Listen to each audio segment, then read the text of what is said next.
Baik, apa suara saya terdengar? Ya, terdengar. Halo, tes. Suara saya masuk nggak? Masuk. Masuk.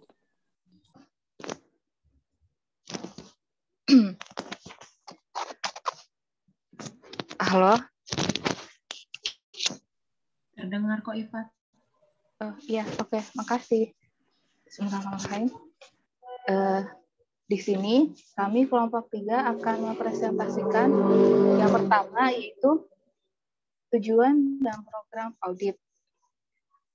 Yang pertama yaitu ada tujuan, di mana tujuannya pertama itu semua liabilitas, tujuannya itu ada tujuan sama juga asersinya yang di sampingnya. Nah, tujuannya yaitu semua liabilitas yang material dicatat, maka asersinya itu occurrence atau existence sama calculation. Terus tujuan audit yang kedua yaitu semua kontingensi penting disajikan dalam akun atau diungkapkan dalam catatan kaki. Maka asersinya yaitu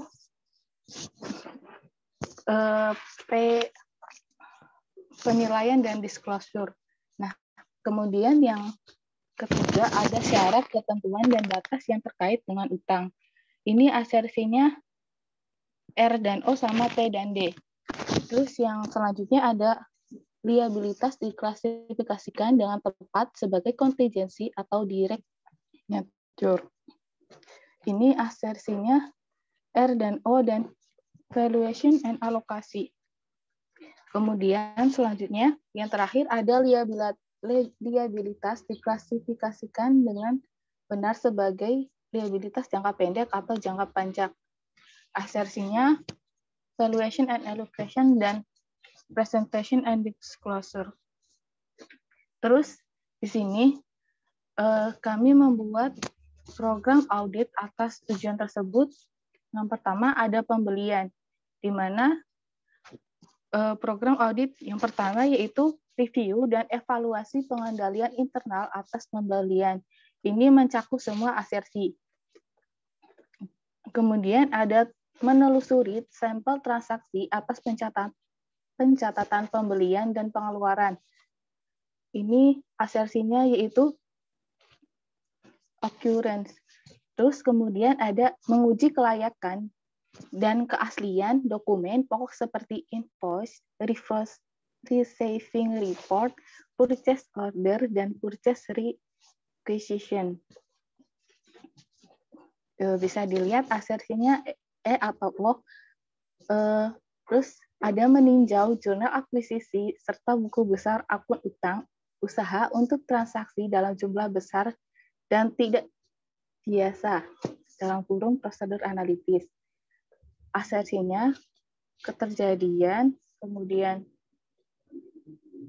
melakukan tracing dengan menelusuri dokumen receiving report dan invoice terpilih ke jurnal pembelian untuk memastikan bahwa semuanya telah dicatat. Asersinya calculation, terus membandingkan nilai transaksi yang tercatat pada jurnal akuisisi dengan invoice, receiving report, dan dokumen mendukung lainnya untuk melihat keselarasannya. Ini asersinya valuation and allocation.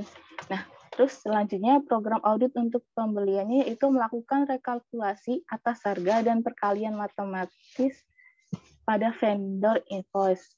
Ini asersinya valuation sama disclosure ya. Terus membandingkan pembelian tahun berjalan dengan tahun lalu. Ini asersinya keterjadian sama presentation and disclosure. Terus kemudian ada untuk periode tes yang dipilih food and cross food voucher register dan menelusuri semua posting pada akun yang sesuai.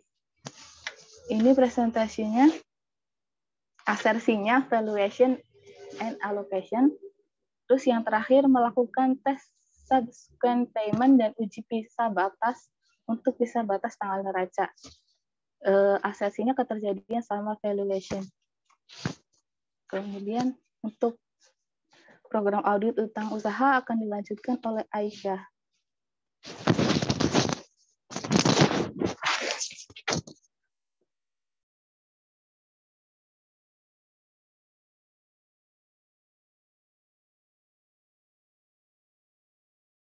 Oke, akan saya lanjutkan. Untuk audit asersi utang usahanya, pertama ada melakukan konfirmasi atas kreditur atau utang usaha yang dimiliki perusahaan. Ini asersinya ada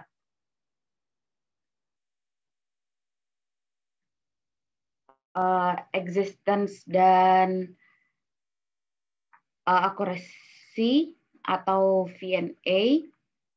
Kemudian ada yang kedua, dia melakukan vouching dari jurnal pembelian kredit dan daftar utang usaha ke faktur dan laporan penerimaan. Asersinya juga existence occurrence dan V&A.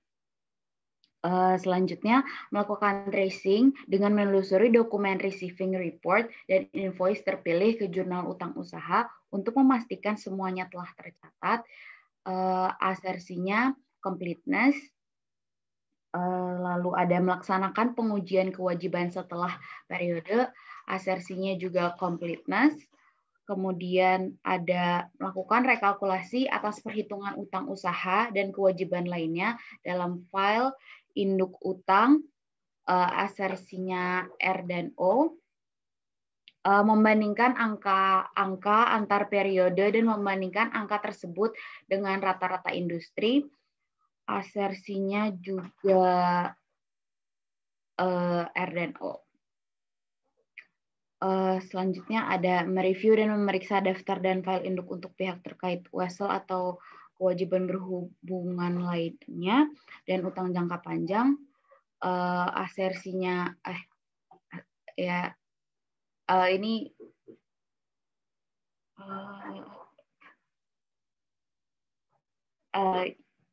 selanjutnya ada melakukan wawancara dengan manajemen terkait praktik akuntansi dari utang usaha dan bagaimana kesesuaiannya. Terakhir ada memastikan kewajiban penyajian hutang dalam laporan keuangan. Terakhir buat kertas kerja dan kesimpulan hasil pemeriksaan. Ya, sekian, Pak.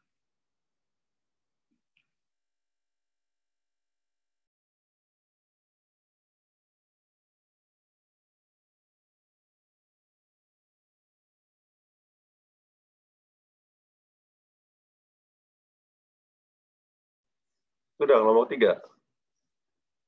Udah, Pak. Dari kelompok lain silakan, ada yang beda atau yang menambahkan?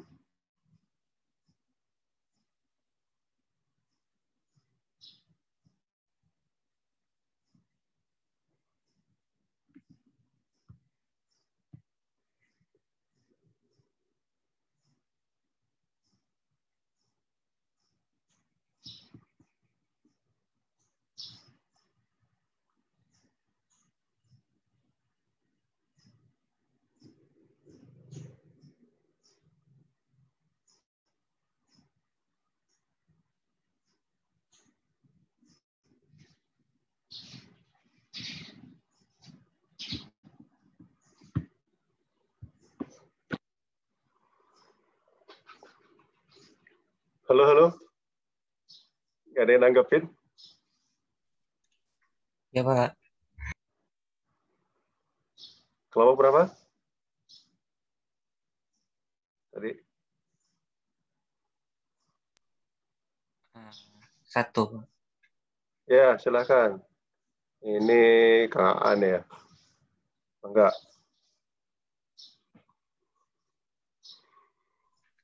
Kelompok 1 kurang lebih mirip-mirip saja, Pak. Karena iya, paling perbedaannya perbedaan dari kata-katanya atau ada beberapa hal yang kalau kelompok kami kan dipisah gitu, Pak. Existence occurrence dulu, terus completeness-nya kemudian begitu, Pak. Ditayangin aja, Kang Aan. Kelompok 1.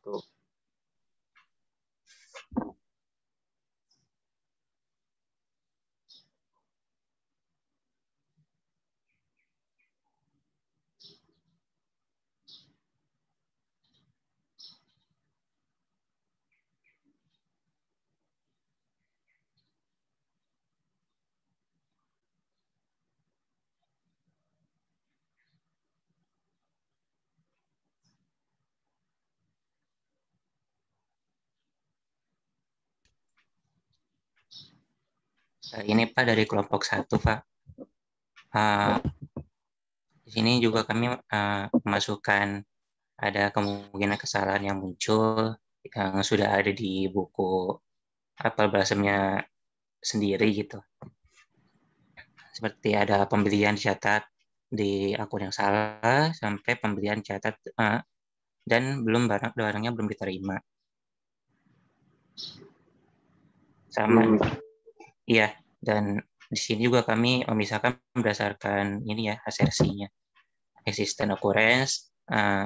Di sini kami memasukkan prosedur audit berupa untuk menulis saldo awal akun usahanya pada kertas kerja, kemudian memeriksa faktur dokumen lain-lain dan konfirmasi akun utang usaha kepada vendor.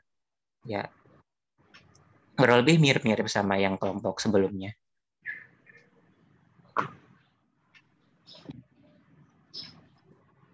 Oke, makasih ya, Mas dan kelompok 1 ini.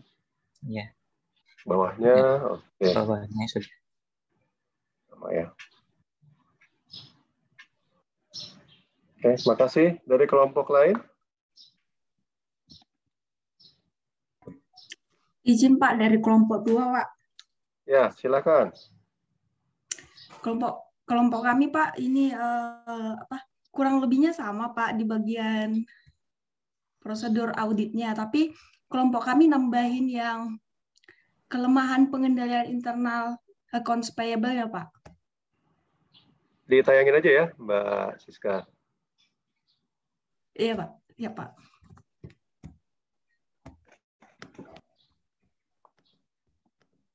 Izin share screen ya teman-teman. Silakan.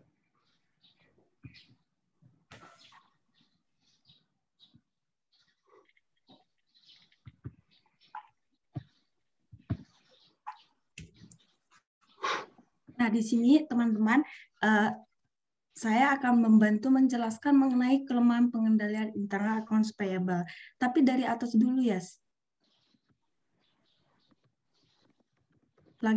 Sedikit lagi. Nah, di sini. Yang pertama, internal control dari accounts payable ini, Apple Blossom ini menggunakan sistem voucher untuk pengeluaran kasnya. Yang kedua, buku besar pembantu hutang usaha yang memuat catatan jumlah total terhutang,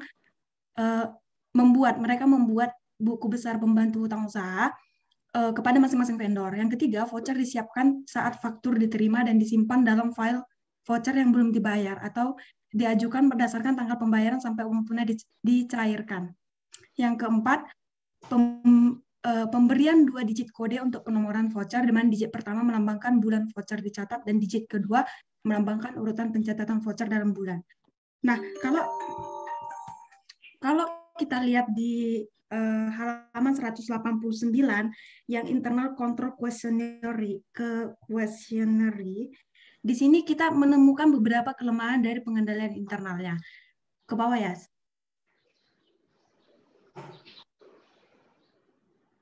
Lagi. Nah, kelemahan yang pertama itu yaitu ada pembayaran yang dilakukan tanpa sistem voucher. Kalau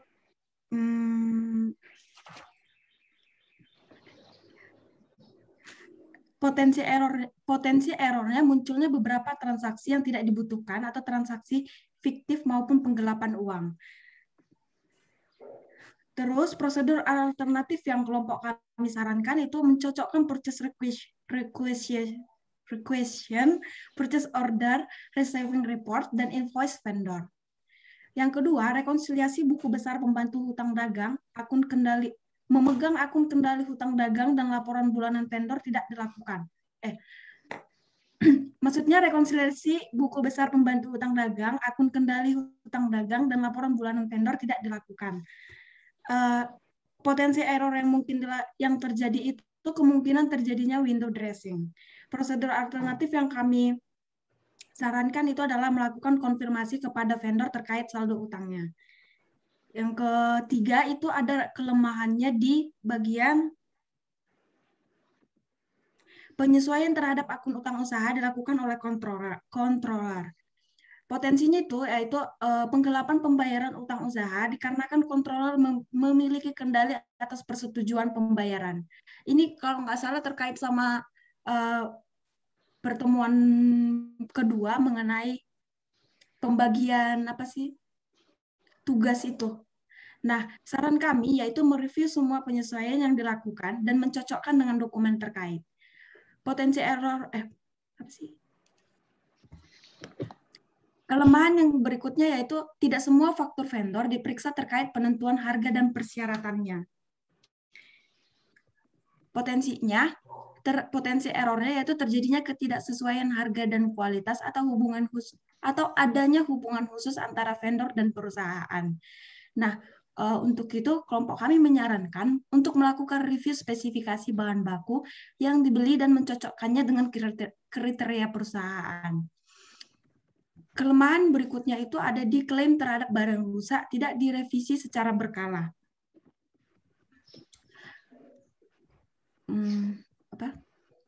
Potensi error yang mungkin terjadi yaitu pengakuan adanya barang rusak, tetapi sebenarnya nggak rusak, alias itu bisa dicuri sama pegawai gudang. Nah, untuk itu prosedur alternatif yang kami sarankan itu melakukan inspeksi secara langsung ke gudang terkait barang yang dinyatakan secara rusak. Jadi harus melihat secara fisik. Kemudian kelemahan yang berikutnya adalah cek dikirim oleh pihak yang membuat dan yang menandatangani cek. Potensi error yang mungkin terjadi adanya cek fiktif yang menimbulkan pembayaran hutang melebihi pelunasannya. Prosedur alternatif yang kami sarankan yaitu mencocokkan catatan pengeluaran kas atau cek dengan catatan pelunasan utang. Itu aja, Pak. Tapi itu diambil dari internal control questionnaire-nya. Dari halaman 189. Bedanya di situ aja.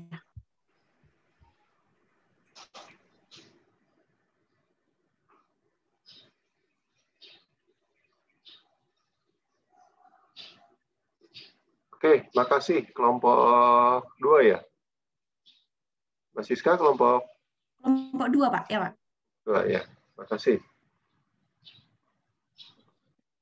Ini dulu ya, kita gabung lagi ya dengan yang lain nanti ya. Dari kelompok lainnya, tapi begitu kelompok 2, kelompok 2 begitu jadi program kerja auditnya, di tayangan ini seperti apa? Seperti kelompok 3 atau kelompok 1? Penyajiannya.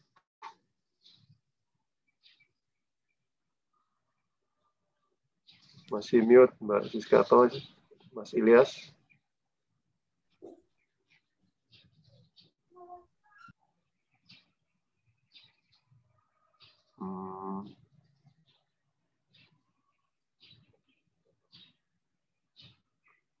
Oke.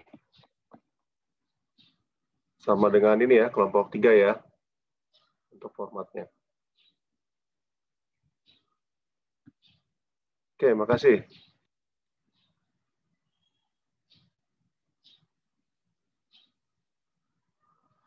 Kelompok lain?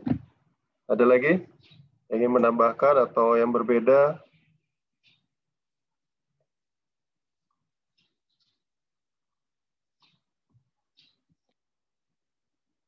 Tadi udah 1, 2, 3, kelompok 4, kelompok 5, kelompok 6.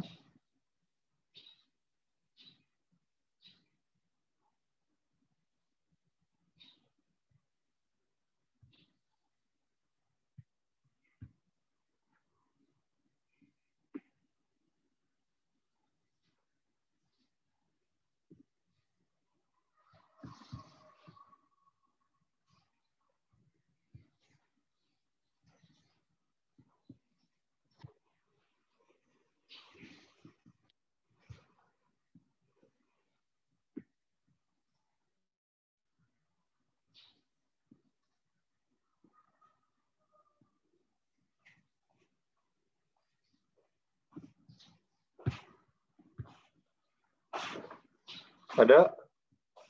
Ada lagi? Kelompok 4, kelompok 5, kelompok 6? Sama?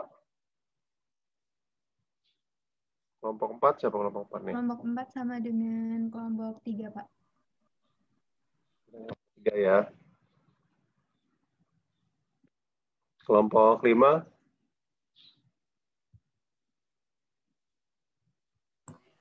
Iya, hampir mirip sama kelompok 3 juga, Pak, formatnya.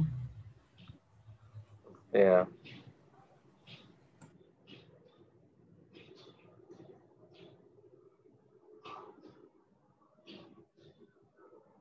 Kelompok 6?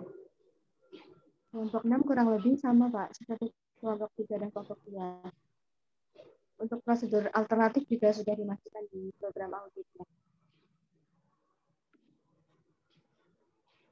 Gimana kelompok prosedur apa tadi? Sorry.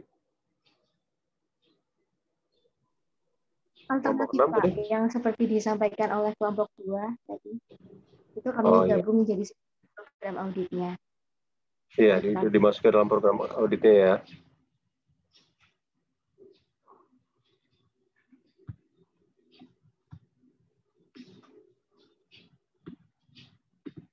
Jadi sama ya.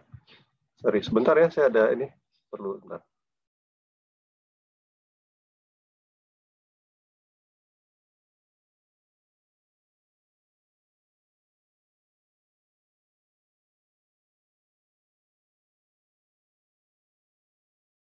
Yang paling ideal ya sebenarnya masukkan semua itu tuh ya.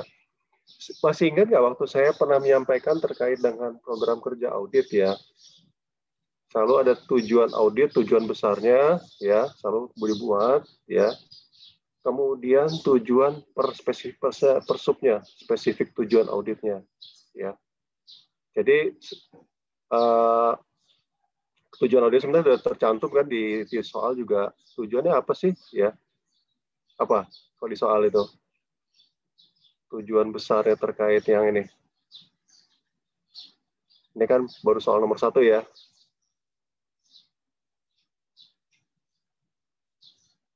Coba kelompok 3 lagi deh, saya sajikan.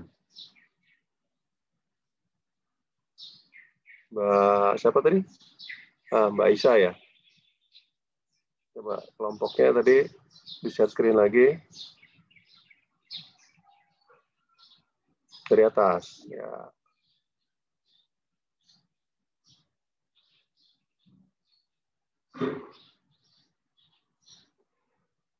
Jadi ini kan tujuan audit sudah per ini ya, per asersi ini. Sebenarnya tujuan audit besarnya kira-kira apa?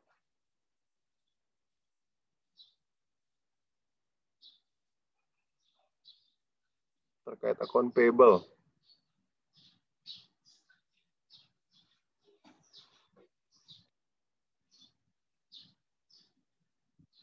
Masih ingat ya? Ya waktu saya sampaikan dulu.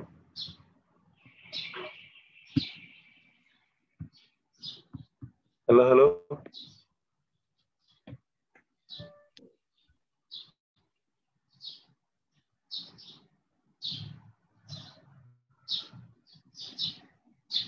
Ada yang mau ini komen?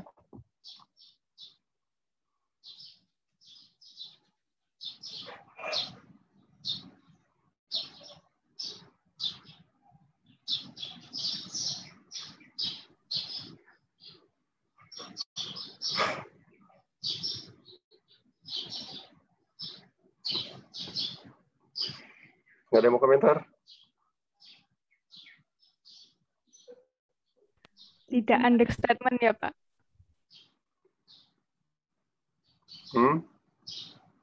Supaya liabilitasnya tidak understatement.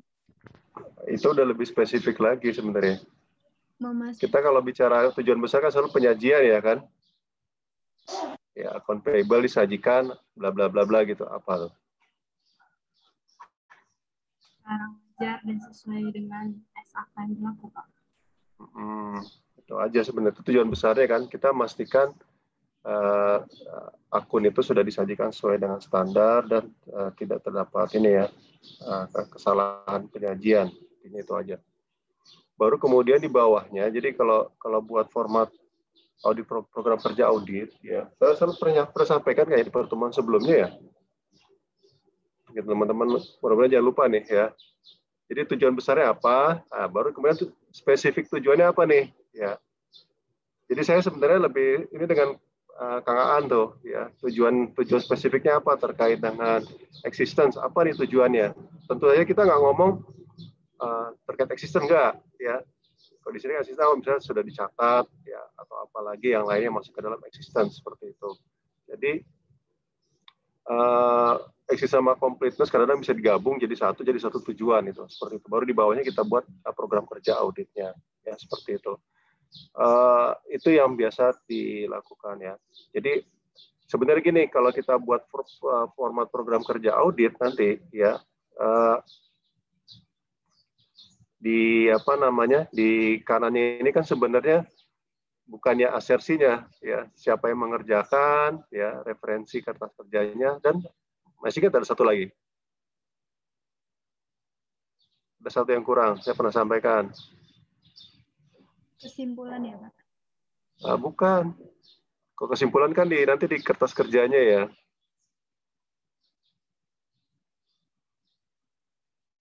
Tanggalnya ya Pak? Iya, waktunya kan terbatas nih, ya kan. Coba gini, saya sih ingin gini aja nih. Ini kita real ya, kita sekarang praktek ya. Kalau teman-teman ngambil dari Aaron, pasti semua itu pengen dimasukin kan. Wah ini tracing segala macam, tapi kita waktu terbatas. Ya maka di PKA itu selalu dicantumkan di kanan itu apa? Terkait waktu. Berapa jam sih dikerjakannya?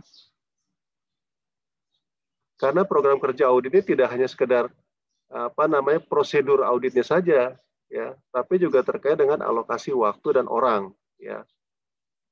Itu contoh ininya, yang realnya nih kita bicara ke praktek ya. Kalau waktu Ernst mungkin nggak apa-apa, tapi kalau udah praktek itu seperti itu. Jadi makanya kalau kita bicara di sini, kayaknya pernah saya sampaikan di sebelumnya deh, bukannya kita tugas kita bukan memasukkan semua langkah, ya. Kalau ini semua dimasukin, taruhlah misalnya satu langkah itu bisa habis 4 jam gitu. Cuma ngurusin, masih ingat nggak kita penugasan berapa hari nih di Apple Blossom? Pernah saya tanya kok. Saya udah tanya belum ya? Kayaknya udah deh. Masih ingat? 1 bulan. Iya, 3 sebulan tuh udah sama ini reporting segala macam ya. Atau field-nya. Ya. Jadi kalau ini semua dimasukkan, nanti cuma ngurusin account payable aja kita mungkin udah habis separuh waktu tuh, ya, atau sepertiga atau separuh waktu kalau semuanya dimasukkan. Ya. Makanya kalau ketika kemarin saya udah sampaikan ya ada pertanyaan, kan bagus Pak dimasukin semua Pak, ya dimasukin semua bagus, tapi kalau kita tidak laksanakan atau waktunya kurang, itu akan ada assignment risk nanti di situ, ya. Satu. Yang kedua, makanya ketika fokus itu bagus tadi dari kelompok berapa? Kelompok 2 ya sebenarnya. Jadi saya selalu bilang, perhatikan semua informasi di sebelumnya, ya, terkait dengan penilaian intern, ya terkait informasi-informasi lainnya dari awal tuh, dari internal control kuesioner di pertama sekali itu udah ada tuh masalah pembelian, udah ada masalah kan, ya. Petugas pembelian sama petugas pencatatan tidak ada pemisahan fungsi misalnya seperti itu. Itu apa tuh resikonya ya. Jadi kelompok 2 sudah membuat satu matriks yang bagus. Nah itu sebenarnya yang gitu-gitu tuh itulah yang menjadi dasar untuk menyusun audit program auditnya ya, prosedur auditnya terutama ya. Terus yang ketiga, prosedur audit itu spesifik kata-katanya. Jadi dia tadi nih misalnya tracing ya, membandingkan, melakukan rekalkulasi ya, itu ya. Di sini ada kata-kata misalnya meninjau jurnal akuisisi.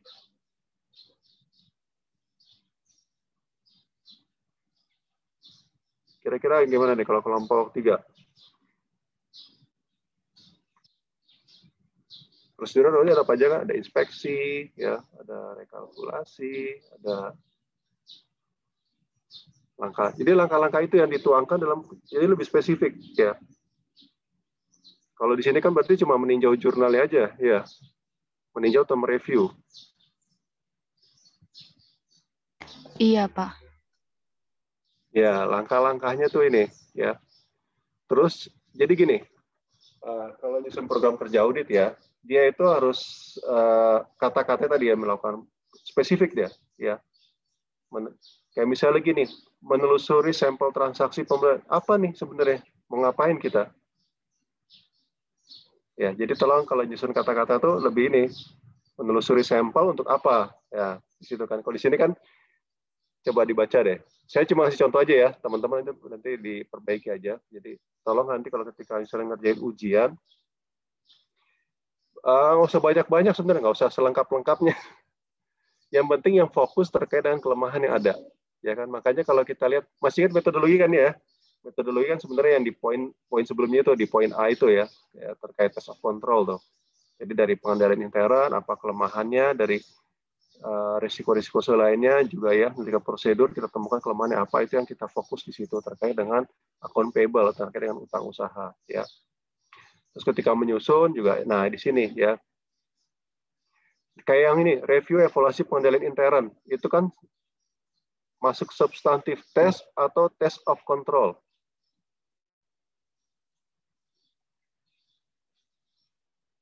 Kan ada 4 pengujian ya, ada 4 ini ya.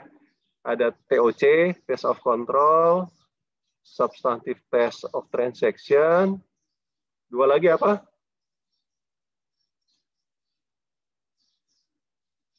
Ayo, ini harus diingat-ingat nih. Metodologi. Analytical, prosedur analitis. Yang terakhir, nah, test of detail of balance atau TDB ya. Ya. Ini ada 4 nih sebenarnya ya. Ya, masing-masing berdiri sendiri tuh ya. Pertama tuh kalau saya bilang filter pertama tuh kan tadi di awal ya, kita melihat resiko segala macamnya ya, mencari kelemahannya apa, baru kemudian berangkat ke berikutnya, filter pertama, test of control, mengetahui kelemahan dalam pengendalian intern. Di situ kita lakukan pengujian ya kan. Kalau dibutuhkan kita tambah dengan substantive test terkait dengan pengendalian internnya ya kan, untuk memastikan benar nggak kelemahan itu terjadi. Misalnya tadi ya, tidak ada pemisahan fungsi. Test of control kan ketemu tuh ya, dari review evaluasi pengendalian intern, pembelian, oh ada tadi yang di kelompok 2 ya, temukan tuh, ya kan, ada berapa itu kan, misalnya terkait dengan pemisahan fungsi nggak ada nih, ya. Nah, untuk memastikan transaksi sudah benar, kita melakukan pengujian substantif, ya. Karena kalau TDB itu apa? Untuk saldo. Tapi kalau untuk transaction kita pakai substantive test. Clear ya? Itu. Jadi kalau ya sementara dia diminta soal ini adalah terkait dengan pengujian substantif. Ya, substantif baik terutama terkait dengan hasil dari kelemahan di pengendalian intern tadi. Ya, misalnya tadi dengan misalnya fungsi ada kemungkinan transaksi yang tidak dicatat, berarti substantifnya kita menguji, memastikan bahwa semua transaksi telah dicatat seperti itu. Ya. Ada kemungkinan error nggak kalau misalnya petugas tidak ada misalnya fungsi antara yang melakukan pencatatan dengan yang melakukan pembelian? Ada, berarti kita memastikan angka-angkanya kan, ya seperti itu. Jadi itu yang perlu nanti teman-teman tolong ya diperhatikan 4 hal itu. Kapan kita test of control, yaitu test of control itu filter pertama, kemudian berikutnya juga substantive test, ya. Baru kemudian kalau kita tambah lagi analisa prosedur bisa nanti di ininya. Tapi prosedur itu lebih banyak nanti di test of detail balance karena analisa prosedur itu kita pakai untuk di laporan keuangan kan, untuk balance dia, untuk saldo kan. Bandingin misalnya inventory tahun lalu dengan tahun sekarang itu kan balance ya, saldo. Seperti itu. Ya. Ini sebenarnya merefresh lagi apa tapi biar saya ingin program audit itu tadi tajam ya. Karena kan masih ingat ya, saya sampaikan sebelumnya, waktu kita terbatas satu itu ya. Sementara yang harus diuji banyak nih sebenarnya. Yang diuji banyak, ya kita harus fokus seperti itu. Itu ya. Nah, yang terakhir ini terkait sampel ya. Jadi substantif ya, itu menguji transaksi. Sudah pasti pakai sampel. Ya. Jadi makanya di awal itu nanti selalu kita sampaikan menentukan sampelnya, ya. Penentuan sampel itu penting ketika kita ngomong substantif test. Saya dia menguji transaksi, ya.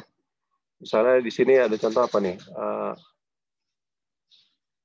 Menguji kelayakan dan keaslian dokumen, ya. Semuanya atau sampel?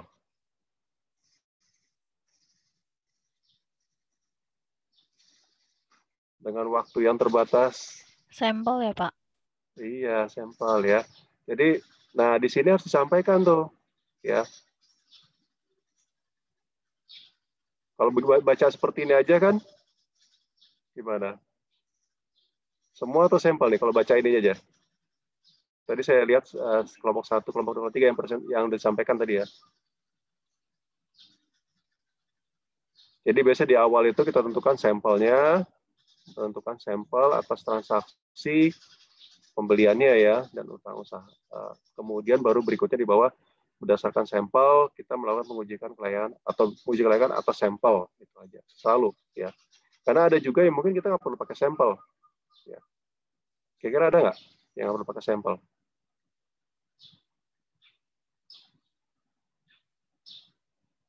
Atau misalnya konfirmasi ada ya, konfirmasi, coba konfirmasi.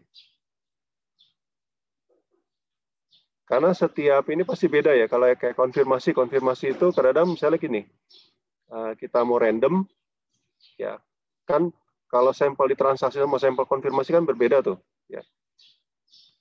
Yang kita mau konfirmasi misalnya taruhlah kita beda lagi dengan tadi ya, sampel menentukan transaksi pencatatan pembelian ya, atau pengeluaran. Kita beda lagi untuk yang konfirmasi kita ambil misalnya taruhlah let's say 50 customer terbesar seperti itu. Silakan, tapi itu kita harus tentukan. Ada konfirmasi nggak? Ini siapa nih? Kelompok 3 ya? Mbak Aisyah, coba ke bawah deh. Ada konfirmasi? Nah, itu yang paling atas ya. Nah, itu disebutin tuh, melakukan konfirmasi kredit utang usaha atau utang usaha. Apa namanya? Vendornya ya, konfirmasi kartu kredit atau utang usaha yang dimiliki perusahaan. Ya. Nah, ini kita tentukan nih, berapa nih, ya. Misalnya, secara random, sampel secara random, nah itu. Ya. Ini berlatih lebih spesifik ya. Saya tuh ingin teman-teman juga jangan cuma karena kalau gini aja kan sebenarnya banyak contohnya ya di Sukrisno Agus juga ada. Kalau Sukrisno Agus kemarin itu mungkin masukin semua aja, tapi kalau sekarang kita berlatih ini praktek ini. Praktek di dunianya itu seperti apa sih gitu. Ya. Karena jadi gini, ketika kita nyusun program kerja audit, siapapun yang baca bisa melaksanakan auditornya ya. Kalau kayak gini kan cuma nyusun yang baca yang ini ya. Jadi misalnya konfirmasi yang mana nih? Ya kan. Tapi kalau kita jelasin konfirmasi kredit utang usaha yang dimiliki perusahaan atas 50 kreditur terbesar misalnya seperti itu. Ya, per 31 Desember. Bisa tuh ya. Gitu. Bisa juga konfirmasi 50 kreditur yang memiliki rata-rata hutang terbesar. Ya, bisa. Jadi perintahnya selalu lebih spesifik ya, seperti itu. Itu aja dari saya ya. Saya ini udah bagus sama teman-teman yang berarti udah ini. Tapi nah, kemudian ini ada nih. Membandingkan angka-angka antar periode, membandingkan angka tersebut dengan rata-rata industri, ya. Itu test of control, substantif, analytical procedure apa test of detail of balance? Analytical procedure, Pak. Iya. Yang diminta apa? Substantif ya? Di soalnya. Iya, Pak, substantif. Ya, substantif itu lebih banyak ke transaksi. Mesin transaksi itu ada apa enggak? Ya tadi itu yang completeness, existence, ya. Ada error enggak dalam pencatatan, segala macam. Ya, ada tidak dicatat atau keliru dicatat, ya seperti itu. Lebih banyak ke pendekatan ke transaction, ya substantif itu. Tapi sebelumnya saya mau nanya nih, sebenarnya udah clear kan ya kalau saya ngomong test of control itu apa, substantif test itu apa, analytical procedure itu apa, TDB itu apa, udah clear ya mudah-mudahan ya.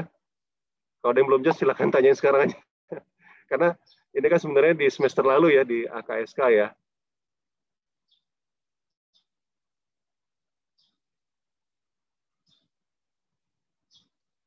Kalau di Erans itu nanti dipisahin lagi, ada yang transaction related audit objektif, ada balance related audit objektif. Ada perbedaan sedikit itu. Ada beberapa yang beda juga terkait dengan tujuannya.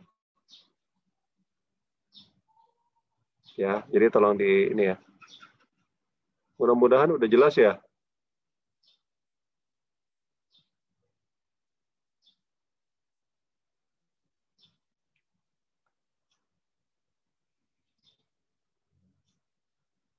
Oke, ada pertanyaan terkait tugas pertama ini?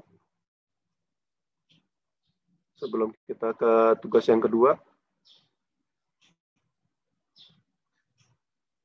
Kira-kira clear ya?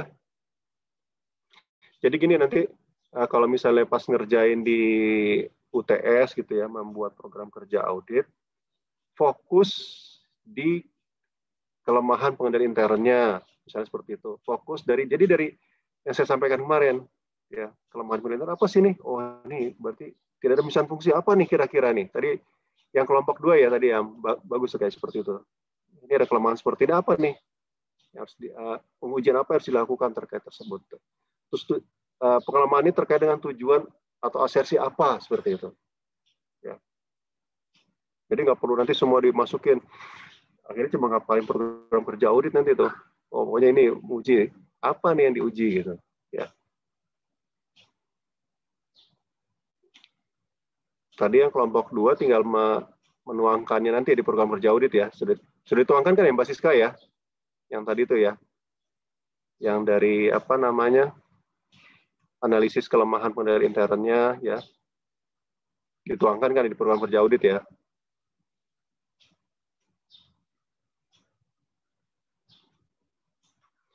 Oke, ada pertanyaan? Ada yang mau ini? Silakan. Ada yang kurang jelas?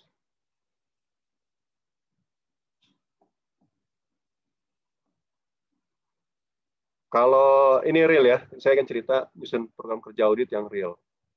Misalnya saya itu kadang dikasih waktu 10 hari atau 20 hari ya. Kerja loh, 20 hari kerja gitu. 20 hari kerja itu sekitar sebulan ya.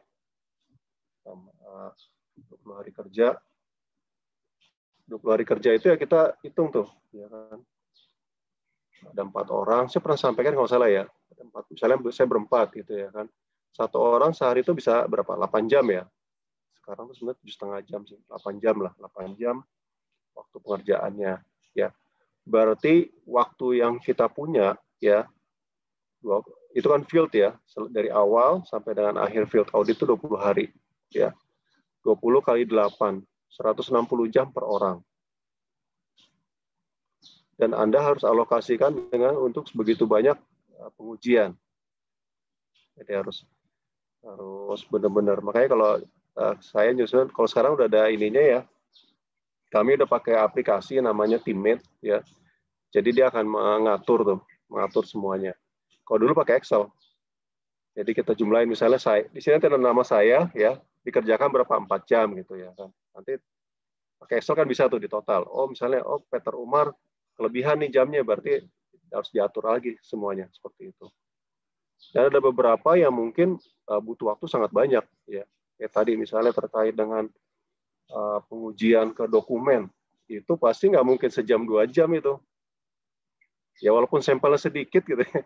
10 dokumen aja, 10 transaksi dicek sampai ke dokumen pendukung. Itu nggak mungkin sejam 2 jam itu. Ya. Cuma saya balik lagi saya cerita hari ini alhamdulillah saya udah tinggal pakai aplikasi ya. ACL jadi lebih cepat, lebih mudah dan lebih cepat ya. Sehingga waktu kami nanti akan lebih banyak fokus di inspeksi ya, pengujian fisik yang hal seperti itu, hal-hal yang tidak bisa dilakukan oleh aplikasi. Ya, tapi terkait dengan yang tidak dicatat atau keliru dicatat, itu bisa kita temukan dengan pakai ACL. Seperti itu. Ada pertanyaan? Kalau nggak ada nggak? Pak, izin dari bertanya. kelompok 3, silakan. Siapa? Saya masih bingung bedain substantive test of transaction sama detail balance, Pak. Oh, nah ini. Jadi gini, Mbak siapa nih? Cecilia, Pak. Oh, Cecilia. Ya. Pertama tuh gini, kalau memahaminya, ya kan? Di audit itu kita ada 2 pengujian. Kalau tujuan auditnya ya, ada balance related ya, ada transaction related. Kalau ngomong balance tuh kira-kira ngomong apa tuh? Ngomong saldo. Ngomong laporan. Apa? Laporan keuangan. Iya, laporan keuangan karena di neraca itu kan saldo sebenarnya. Ya. Yep. Tapi untuk membentuk saldo itu kan ada transaksi kan selama setahun. Saya ambil contoh nih, akun payable. Akun payable itu ada transaksi kan selama setahun kan. Ada transaksi yang pada akhirnya membentuk saldo. Ya kan, seperti itu. Kalau kita berangkatnya dari saldo ya ke belakang, itu namanya pengujian atas saldo. Kalau kita hanya menguji transaksinya tanpa melihat saldonya, itu namanya transaction. Dan itu namanya substantive test. Substantive test biasanya dikaitkan dengan beberapa tujuan, misalnya terkait pengendalian. Saya ambil contoh tadi. Di pengendalian kita menemukan tidak ada pemisahan fungsi. Tadi kelompok 2 menemukan seperti itu kan, tidak ada pemisahan fungsi nih, ya kan? Sehingga ada risiko ya transaksi tidak dicatat, ya, atau transaksi keliru dicatat, ya. Seperti itu, ya kan? Kita tidak fokus ke saldonya kan, kita hanya fokus di memastikan bahwa ada nggak sih transaksi yang tidak dicatat, ada nggak sih transaksi yang keliru dicatat, kita nggak lihat saldonya nih, itu namanya substantive test. Ya. Tapi kalau kita berangkat dari saldo, itu tes terkait dengan saldo. Tes saldo ya pasti nguji juga ke belakang kan, ya. Saldo itu kan dibentuk dari apa? Masih ingat? Nanti kita uji ke ledgernya sampai dengan ke transaction-nya. Ya. Tapi kita berangkatnya dari saldo. Itu yang paling sederhana cara menjelaskannya. Kira-kira paham nggak daripada saya pakai bahasa Erans yang rumit? Nangkep ya? Lumayan, Pak. Nah ini kalau nggak jelas silakan ditanya ya. 4 harus tahu tuh bedanya apa aja. Test of control, substantive test. Kalau analytical procedure itu kan berangkat dari saldo juga kan? Bandingin dia. Tapi tidak juga hanya saldo. Karena ada juga kita pakai apa? Rasio kan? Pakai rasio juga itu sama. Jadi ada test of detail of balance. Jadi dari saldo kita cek tuh. Misalnya akun payable nih saldonya $1.000, 1 juta rupiah, ya kan? Kita ingin tahu nih angka 1 juta ini benar nggak sih? Gitu kan? Kira-kira apa yang kita lakukan? Kita akan uji ke belakang, kita tarik kan. Pertama dari angka saldo ini kan angka terakhir nih, kita uji sampai ke dari ledgernya sampai dengan ke transaksinya, seperti itu. Kira-kira clear nggak? Ini bahasa yang paling ini cara ngejelasin ya. Berarti Ada lagi? Kalau tes detail balance itu juga bisa mencakup tes transaksi itu juga, Pak? Dia bisa. Kalau misalnya mengujinya nanti pengujiannya bisa nyambung, ya. Ya, makasih Pak. Nah, cuma nanti tujuan ininya aja, kan tadi awal itu kita ada balance related sama transaction related ya. Kalau substantive test itu lebih dipergunakan untuk tadi, ya dia tergantung kebutuhan ya, tujuannya, ya. Tanpa melihat kan menguji transaksi yang tidak ada, kita tidak lihat balance ya, tapi nanti akan berpengaruh ke balance kan. Oh tidak ada transaksi tidak ditemukan, nah berarti pengaruh ke balance, nanti test of detail balance harus diuji lagi tuh. Kalau kita bicara metodologinya kan, test of control sama substantive test of transaction itu kan di atas kan. Paling terakhir itu apa? Test detail of balance itu paling terakhir. Artinya apa? Dari temuan-temuan kita di substantive test, ya itu jadi bahan kita untuk menguji test of detail of balance. Misal tadi, oh ada transaksi yang tidak ditemukan. Artinya apa? Angka di saldonya benar nggak? Diragukan kan? Ya. Akhirnya apa? Kita tetap nanti dari balance kita akan uji lagi, ya. Tentunya dengan sampel ya. Dari balance itu kita uji tuh. Kita tarik ya. Balance itu kan di ujung ya. Kita tarik ke belakang. Gitu. Ketemu juga sebenarnya, cuma intinya dia lebih fokus, ya kan? Kalau misalnya di awal kita test of detail balance, gimana kira-kira? Lebih banyak yang dikerjain kan? Iya Pak.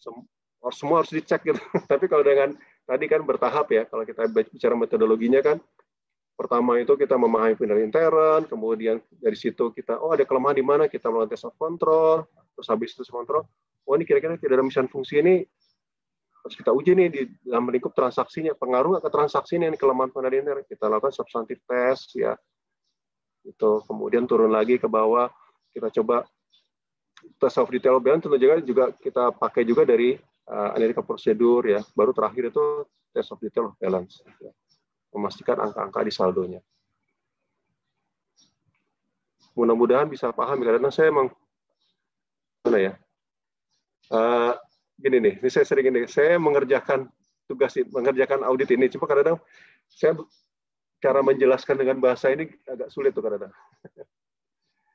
Ya, beda emang dosen asli, kalau dosen asli kan tidak mengerjakan tapi pintar jelasin ya. Karena saya gini, saya praktek dan teori itu kadang-kadang ada sedikit inilah, teori gini. Pada prakteknya itu banyak nggak seideal di teorinya, nggak seideal di buku Ernst itu nanti. Terus kedua juga, kalau sekarang itu udah, contoh gini, buku Ernst itu udah nggak relevan lagi kalau kita pakai teknologi informasi hari ini, udah nggak ini. Apalagi kami itu udah di Inspektor Jenderal itu udah pakai sistem manajemen audit sama SMA ya. Dosen AKSK-nya dari ICEN nggak? Ada yang dari ICEN nggak? Atau dari praktisi? Dari BPK kemarin, Pak.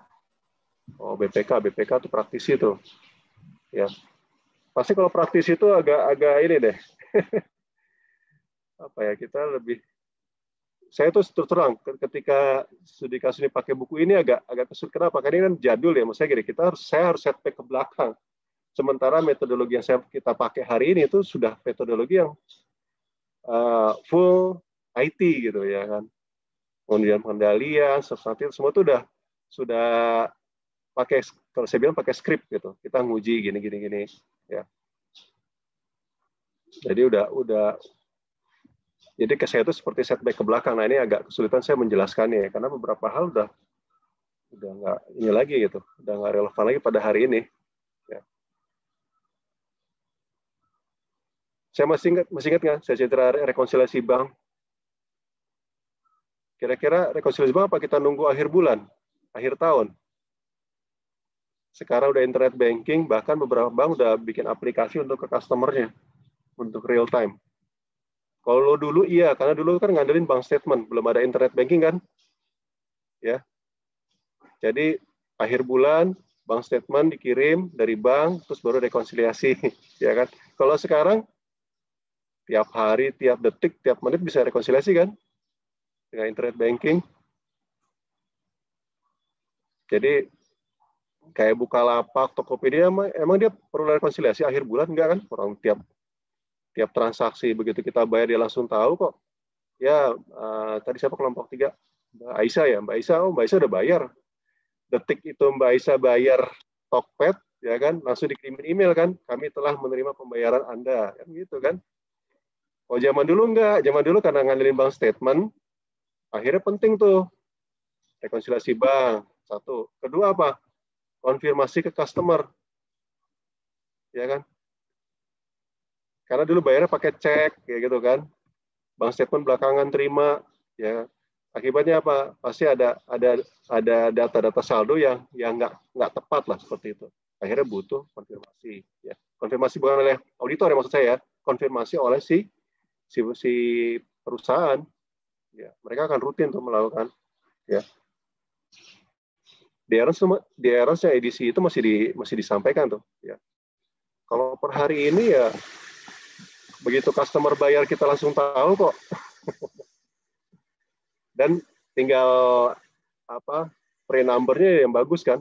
Maksudnya gini, kode invoice-nya begitu. Misalnya kalau ada customer bayar invoice tertentu, ya dia harus cantumkan invoice tersebut biar kita bisa meng-cross-check langsung di sistem. Ya. Itu sih. Itu ya hari ini. Oke. Itu aja dari saya. Kita lanjut ke ini ya, waktunya soalnya. Kelompok, nah ini Mbak Indah yang nunjuk deh. Mbak Indah udah ini? Ya Mbak Indah yang nunjuk. Atau mau kelompoknya sendiri silakan. Yang tugas 2 ya. Ya udah deh, Mbak, kelompok saya sendiri aja. Kelompok 1. Ini apa nih, review ya? Working papers. Silakan.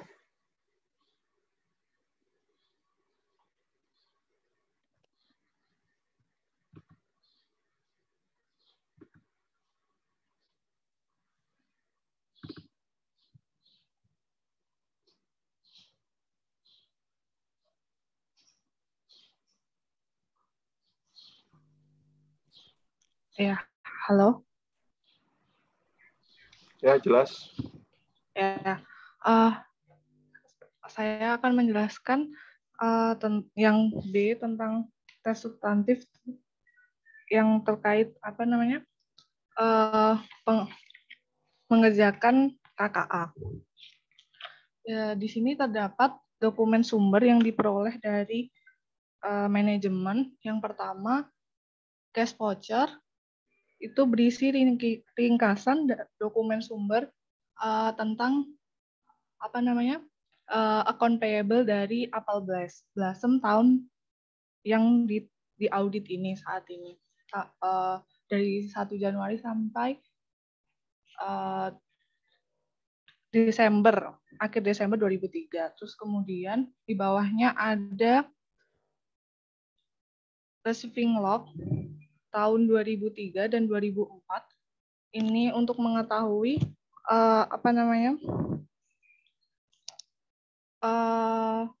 barang yang dibeli oleh Apple Blossom, persediaan itu diterimanya tanggal berapa, terus vendornya berapa, terus yang dibeli apa aja, dan ada FOB-nya apa aja. Kemudian ada voucher register. Voucher register ini adalah pembayaran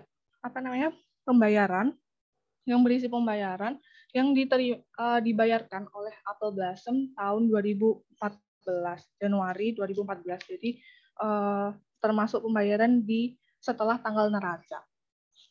Kemudian balik lagi ke yang ini tadi, Exhibit 8, yang receiving log. Ini ada FOB C dan FOB Hope. FOB C ini merupakan FOB destination, yang C itu merupakan tempatnya dari Apple Blossom di Chicago. Kemudian yang Hope ini FOB shipping point.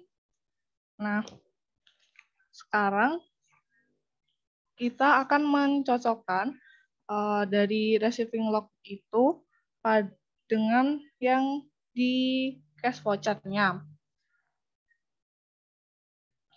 Yang diterima tahun 2003, barang-barang yang diterima di tahun 3 harusnya dicatat pada tahun audit, yaitu yang di 2003 itu, yang harusnya juga ada di cash voucher-nya. Di sini dapat kita lihat bahwa semuanya sudah dicatat kecuali yang balik ke yang receiving log 2003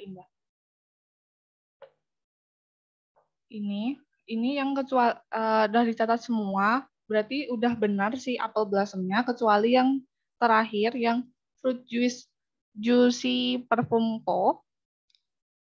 Ini namanya FOB-nya kan harusnya destination, berarti kan harusnya sudah dicatat, belum tercatat di cash voucher ya. Karena yang di Januari 2004 itu yang fruit juice-nya itu tercatat. Gitu. Terus kemudian ada yang di receiving log, yang ini juga ada yang FOB Hope yang 2004. Di sini yang fruit scan ini harus kan dia diterima tahun 2004. Terus dia shipping point. Kalau shipping point berarti kan harusnya sudah dicatat tahun 2003 karena ini keluarnya tahun 2003 gitu. Kemudian lanjut ke KKA-nya yang di bawahnya lagi. Yang di G1. Ini ada account payable yang sifatnya PBC yang di prepare by client. Di sini ada daftar-daftar akun payable dari masing-masing jasa dan vendor si Apple Blossom ini. Di sini ada terdapat 135.550 utang yang dimiliki oleh Apple Blossom tahun 2003. Terus kami juga sudah mencocokkan dengan tadi dokumen yang di atas. Kami menemukan mengajukan ada 4 koreksi atas temuan yang seharusnya dicatat tetapi tidak dicatat atau sebaliknya yang seharusnya belum dicatat tapi sudah dicatat oleh Apple Blossom. Yang pertama adalah adjustment yang pertama itu terdapat di voucher nomor 18 dan 19 yang terdapat di voucher register. Ini kan seharusnya yang fruit scan tadi harusnya kan dipakai FOB yang HOP, yang shipping point. Dia dicatatnya di receiving log-nya kan Januari 2004. Sedangkan di cash-nya itu, di voucher registernya, dia dicatatnya juga di tahun 2004. Kalau shipping point berarti kan harusnya dicatatnya 2003. Jadi dia dikoreksi. Seharusnya ditambahkan ke utangnya. Turun dah ke jurnalnya. Nah, ini dari fruit scan, ini itu ada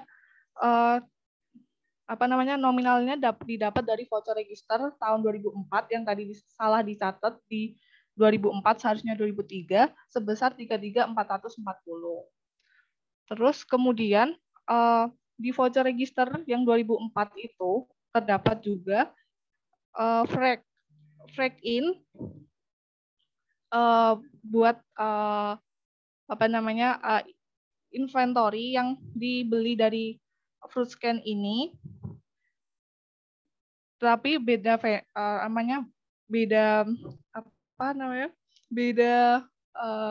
vendor. Ini frag in-nya dari flash flag sebesar 400. Ini kami koreksi juga karena belum dicatat. Harusnya sudah dicatat 2003, tapi di voucher registernya baru dicatat 2004. Itu. Terus kita debitnya sebesar 33.840. Ini sama kayak di inventory-nya yang dihitung itu juga sebesar 33.840. Inventory yang dibeli dari fruit scan yaitu apple oil itu. Kemudian ada yang fruit juice tadi, yang receiving log yang dicatat tahun 2003 itu kan seharusnya belum harusnya sudah dicatat, tapi yang di cash voucher yang di ringkasan dokumen sumber itu belum dicatat. Jadinya kita masukkan menambahkan utangnya Apple Blossom sebesar 15.480, angkanya juga didapat dari yang voucher register tadi yang 2004 ini gitu. Lalu yang di voucher register 2004 terdapat jasa yang digunakan Apple Blossom yang seharusnya sudah dicatat utang karena sudah dilakukan oleh yang vendornya itu. Di sini ada yang utilities expense pada account payable yang ini juga dicatat di voucher register punyanya Central Power and Light Co. Itu electric service-nya disebutkan di voucher register tahun 2004 dari dari bulan November sampai Desember, berarti itu tahun 2003. Kemudian itu tadi angkanya sebesar 1.100. Kemudian yang selanjutnya ada yang janitor, A to Z janitorial. Janitorial ini juga service for Desember, seharusnya juga dicatat tahun 2003. Jadinya kita menambahkan utang miscellaneous pada account payable sebesar 230.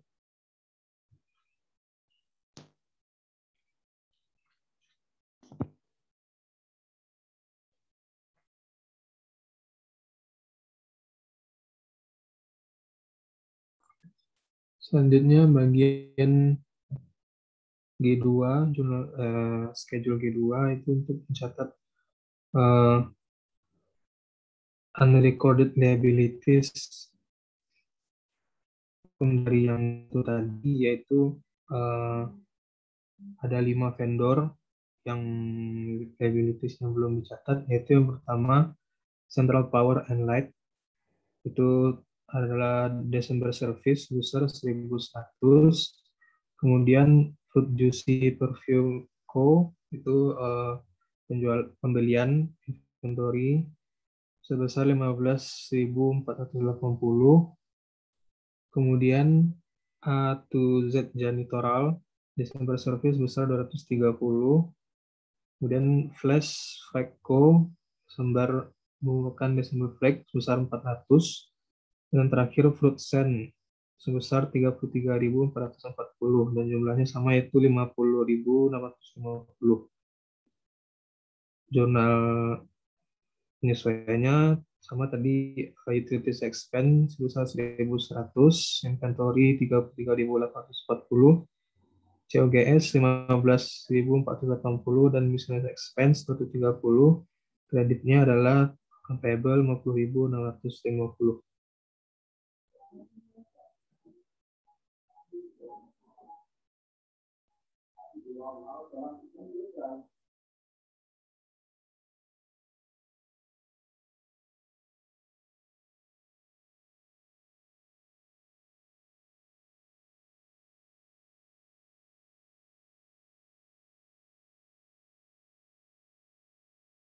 Selanjutnya, Apple Blossom mengirim surat konfirmasi ke Fruit Sen untuk memastikan apakah jumlah hutangnya itu sebesar 44.520.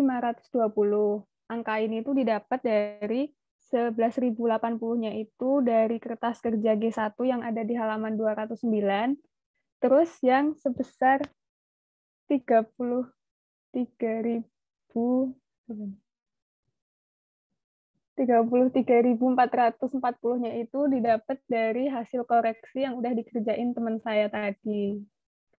Yang mana 33.440 itu belum dicatat sama Apple Blossom. Itu bentuk surat konfirmasinya.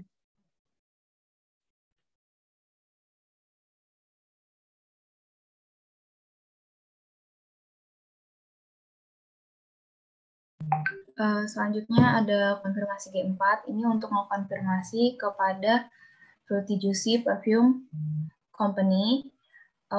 Di kita itu di Apple Blossom itu tercatat 120.000 dolar. Sementara pada saat konfirmasi si Fruity Juicy ini konfirmasi ada utangnya yaitu 124.600. Ternyata setelah dilihat dari bukti yang ada, itu tuh berasal dari ini, 150 case face cream yang diterima tanggal 31 bulan Desember dengan FOB C. Jadi sama si sama Apple Blossom, penerimaan inventory yang ini belum dicatat, sehingga ada perbedaan sejumlah 15.480 yang berasal dari 150 cases face cream tadi.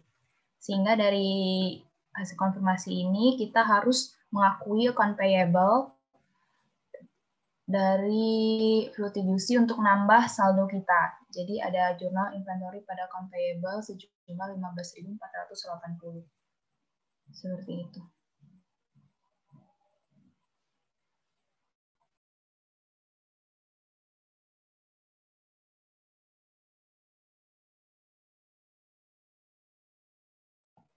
Demikian dari kelompok 1.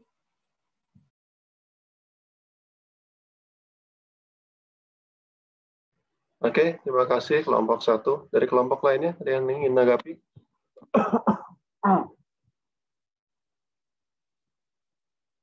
Atau ada yang berbeda?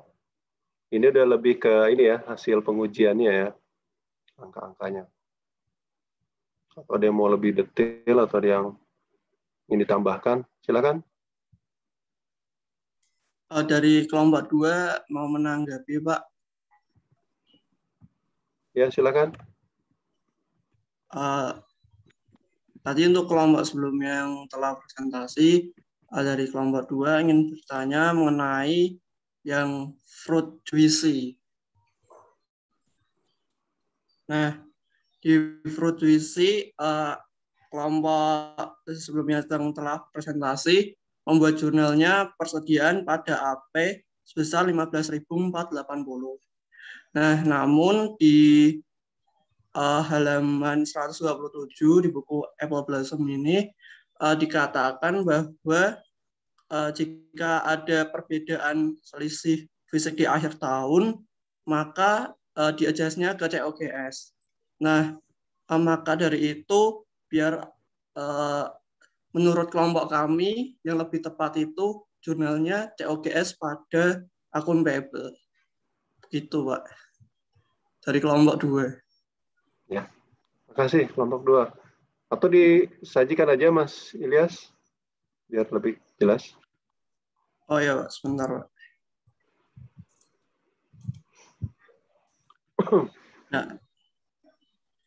Nah, yang fruit juice ini seharusnya COGS pada AP.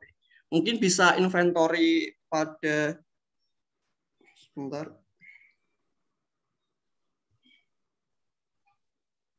Bisa juga inventory pada AP, namun harus ada jurnal selanjutnya yaitu COGS pada inventory, sehingga akhirnya jurnal akhirnya seperti ini, COGS pada AP. Seperti itu, Pak.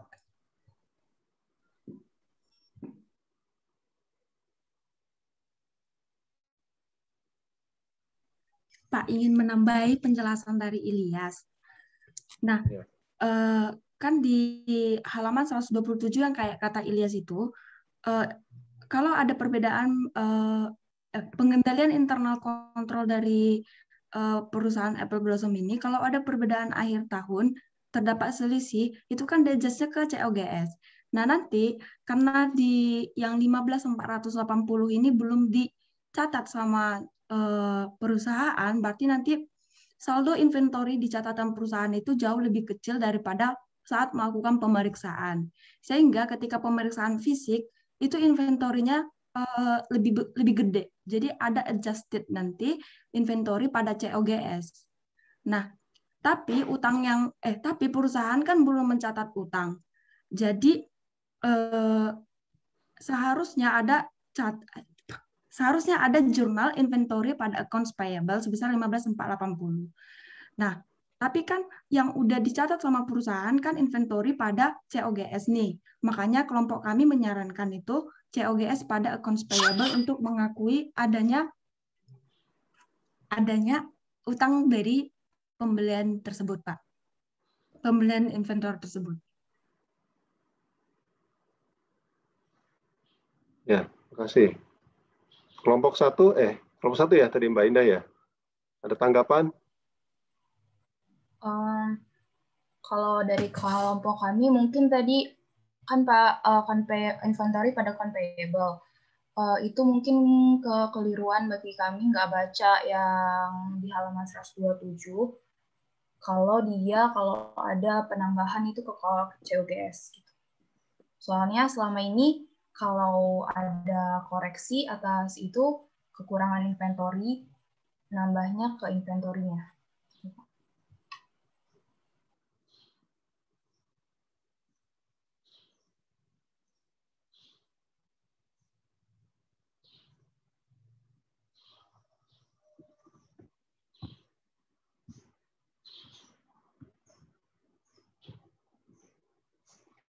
Oke.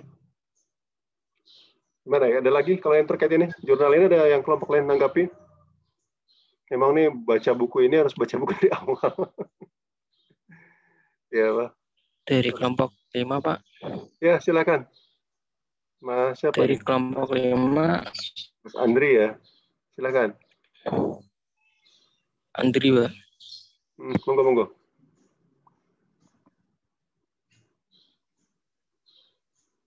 Iya, Pak. Dari kelompok sama dengan kelompok 2, Pak. Kelompoknya Ilyas, Pak. Pada akun CUGS pada akun Bible, Pak, sebesar 5.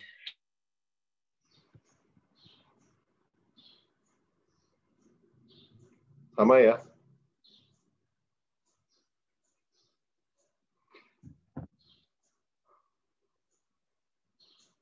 Kelompok lainnya ada lagi ya yang sama dengan kelompok 2? Kelompok 2 tadi ya? Atau sama dengan kelompok 1?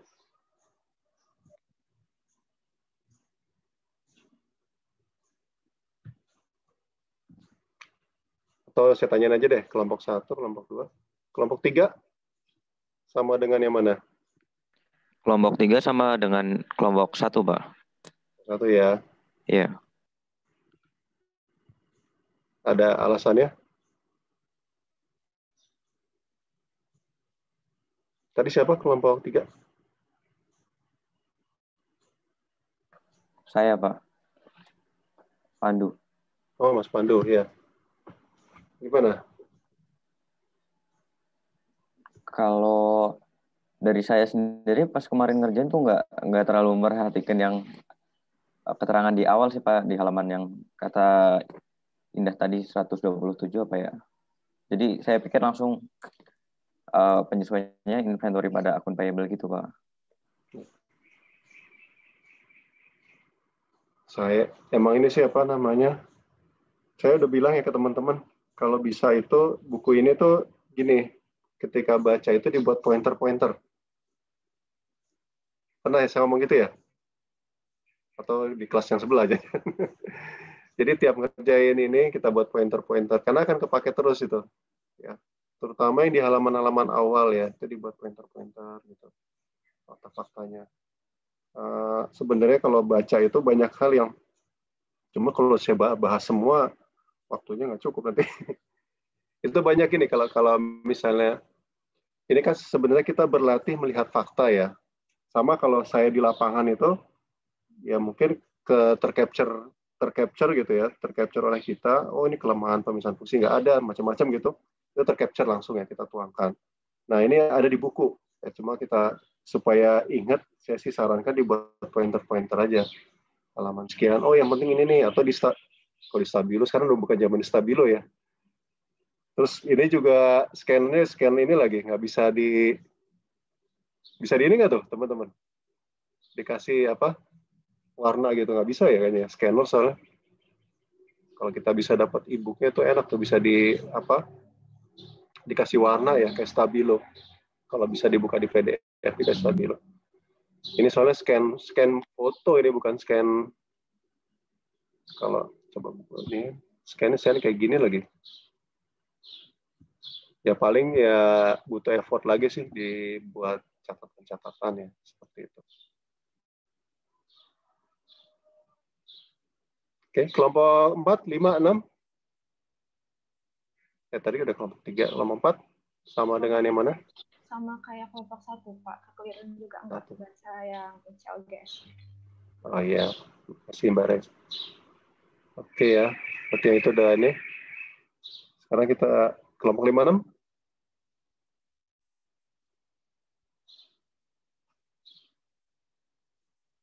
Kelompok 5 tadi itu, Pak. Sama Oh iya, kelompok kelompok 5 2. sama kelompok 2 ya. Sorry. Kelompok 6. Kelompok 6 sama kayak kelompoknya Ilyas, Pak. Oh iya. Oke.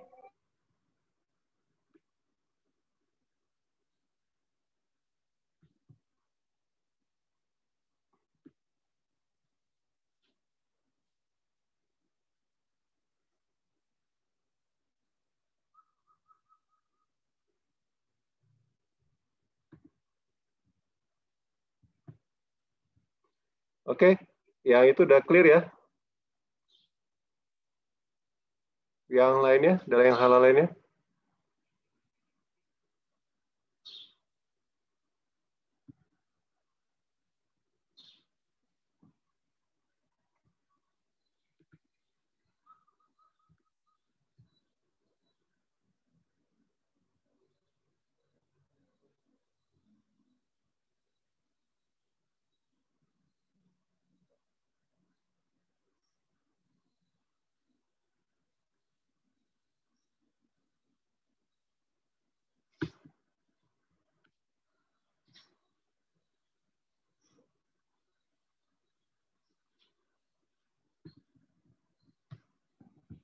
Ada lagi?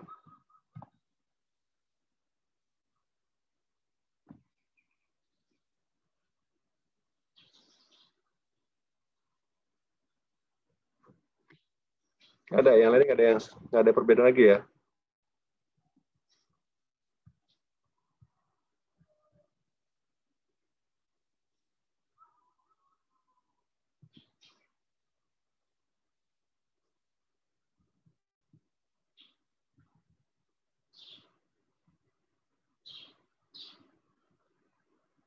Atau ada hal lain yang ditanyakan? Silakan.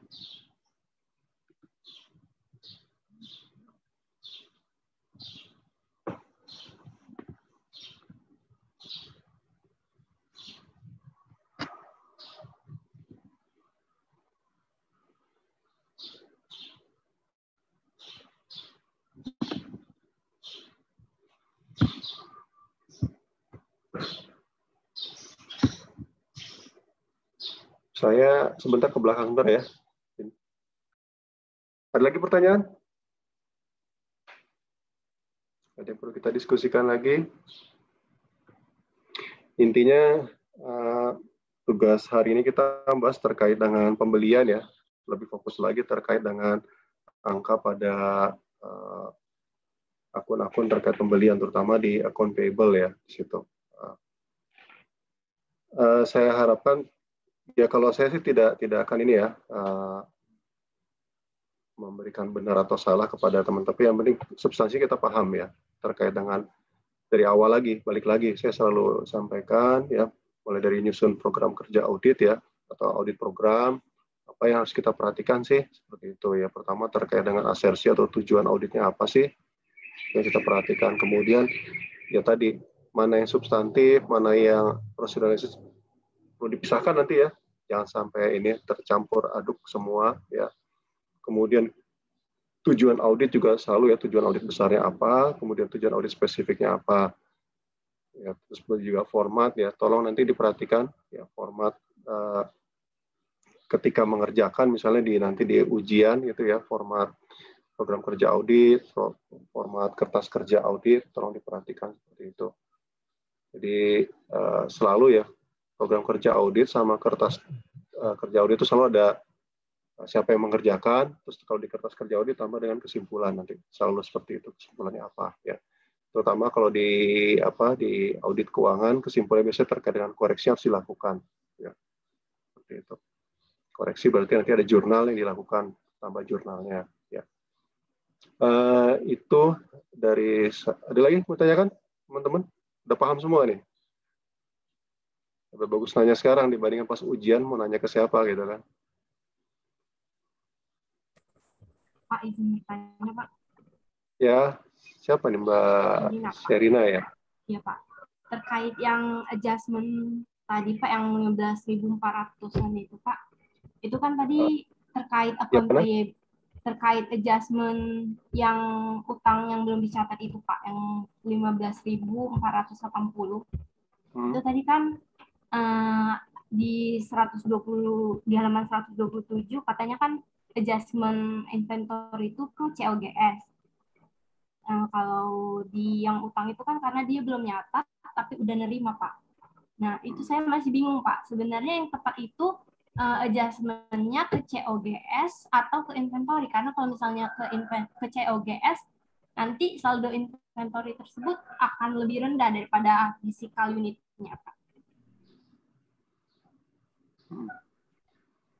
Sebenarnya satu tuh ini ya, Pak, bagus nih pertanyaannya ya, terkait dengan apa namanya ini kan kalau gini, kalau analisis itu, ya pertama kita lihat dulu ya, faktanya apa sih? Tidak tercatat, lebih dicatat atau kurang dicatat ya. Faktanya apa di sini ya? Terus kedua, tanggalnya, tanggal kejadiannya, ya kan? Tanggal kejadian itu kan ada yang tadi, ini kan di bulan Maret ya. Coba tadi kelompok berapa? Kelompok 1 ya, presentasi tadi ya. Ditayangin lagi deh. Ini waktunya 9.30 kita ini ya.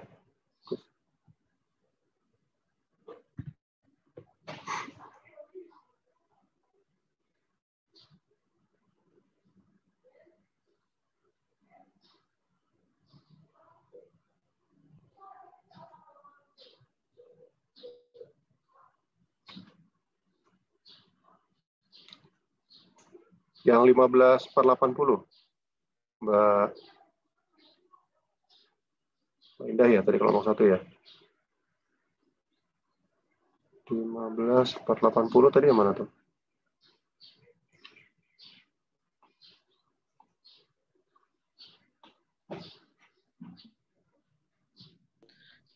Indah yang di voucher register Januari 2004.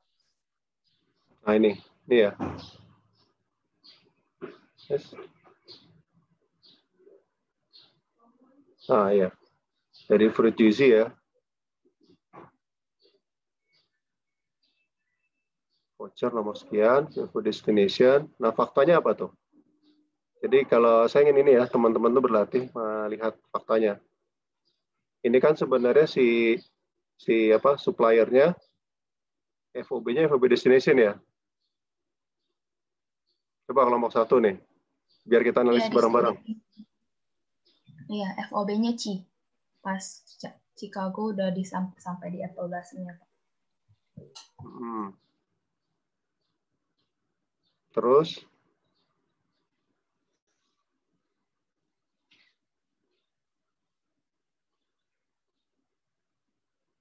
Terus pas dilihat sebentar yang di atas. Pas lihat di sini. Dikirimnya tanggal berapa tuh? Oh, dikirimnya itu tanggal 30. Tanggal 30 bulan 3. Maret. Sampainya tanggal 31. 2003 salah, tanggal 30 Desember. 30 Desember, diterimanya 31 Desember. Terima 31 Desember. Ya. Oleh di Apple Blossom ya? Ya. Sudah dicatat ya? Ya, dicatat di resepsi. Barang diterima, ya kan? Ya. Terus? Tapi nggak masuk di sininya. Di nilai persediaan. Ya, di sini yang Fruity Juicy Perfume-nya cuman 109 doang. Jadi ya, itu 109 itu dari yang ini nih. Dari yang 800 case ini. Yang ini, 800 case skin tone lotion ini. Nah, ini. Dia baru nyatet penerimaan yang masuknya diterimanya tanggal 29. Di tanggal 31 belum dicatat. Terus malah pas di 2004, nah ini masuk dia yang receiver nomor 1212 tadi 15.480. Jadi dia diakuinya di tahun 2004 voucher register. Nah, di 2004 dibukukan gimana tuh jurnalnya? Jurnalnya bentar. Kalau yang ini kayaknya dia itu diakuinnya di tahun 2004, Pak. Ya, di 2004 berarti kan diakui sebagai inventory ya? Iya. Masuk sebagai inventory di 2004. Ya. Oke. Jadi terus kita ingin tarik ke 2003 kan? Iya, mau tarik ke 2003. Supaya dimasukkan di nilai inventory di 2003. Ya.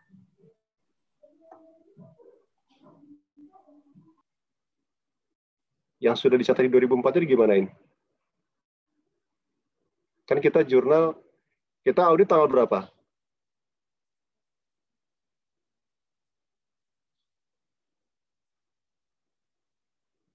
Halo. Kan kita mempropos jurnal koreksi ya. Per awal Januari sudah dicatat sebagai inventory kan, tapi udah 2004. Iya. Ya kan? Kita datang nih, kucuk, datang. Terus kita koreksi. Koreksinya gimana jadinya? Supaya ngembaliin ke Desember 2003.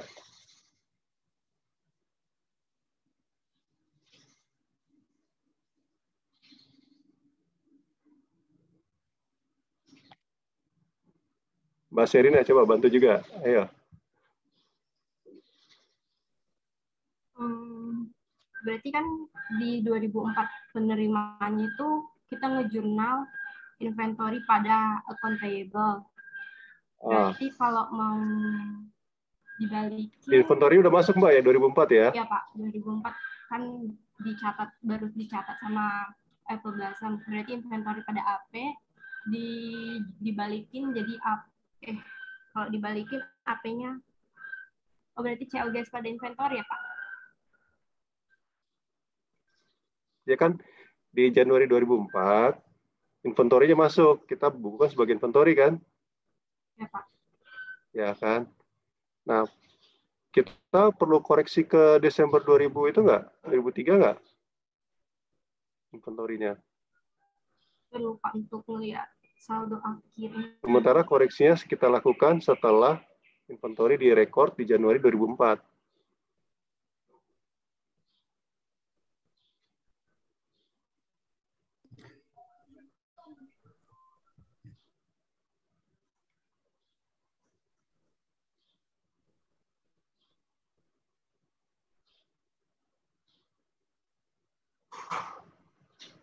Akun saldo di neraca inventory gimana jadinya? Untuk yang 2003 jadi understatement. 2003, understatement ya? Ya Pak. Sama AP-nya juga Pak, understatement. Karena kan AP-nya understatement. Jadi AP harus ditambah.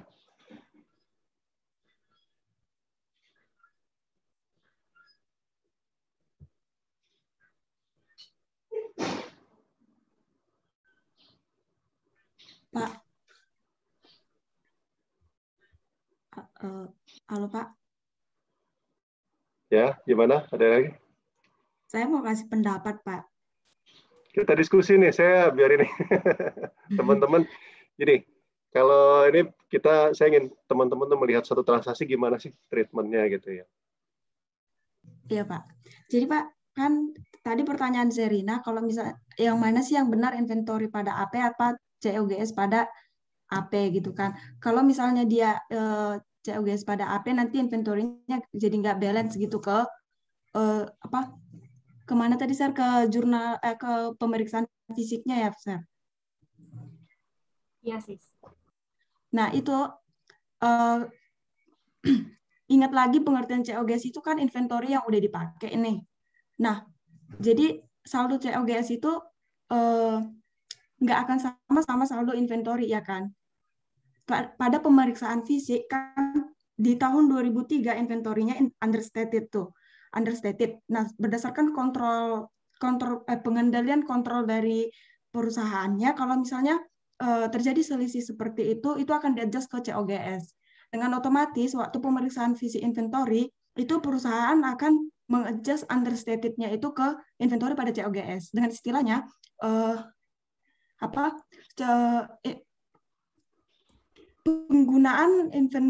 penggunaan inventory atau COGS itu diakui lebih gede ya kan kalau misalnya understated gitu. Jadi kita udah perusahaan klien sudah mengakui inventory yang understated tadi itu di jurnal mereka. Nah, sekarang kita kan mau mengakui yang namanya accounts payable-nya. Berarti ya kita tinggal menjurnal COGS pada accounts payable gitu. Menurut kelompok kami. Ya sih banget sih. Gimana Mbak Serina? Ya, untuk Pak. kelompok 1 nih? Udah ngerti Pak. Berarti karena klien udah nge-adjust di yang inventory di awal itu karena pemeriksaan fisik, begitu kita nge-balance yang inventory yang ini Pak, yang ngerti Pak. Makasih Siskal. Satu lagi itu makanya kalau ini ya nanti ini berlatih sebenarnya ngebedah transaksi ya. Jadi kita selama ini mungkin gini nih, teman-teman tuh kan ya kalau apa namanya selama ini mengerjakan soal tuh kan langsung disebut faktanya gini nih, jurnalnya apa gitu kan. Nah, kita berlatih sebenarnya. Berlatih itu ini ada fakta ini tapi dikaitkan dengan fakta-fakta lainnya. Ya. Seperti itu. Jadi apa sih yang harus jadi jurnal yang paling pasnya apa? Seperti itu.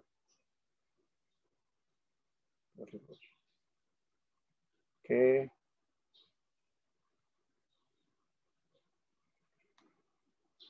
Kita ini saya langsung kuis aja ya. Saya share ini saya share di Zoom aja linknya. Halo. Gimana Mbak Indah? Kalau enggak ke WA saya aja, nanti saya kirim ke grup kelas Pak. Biar langsung bisa di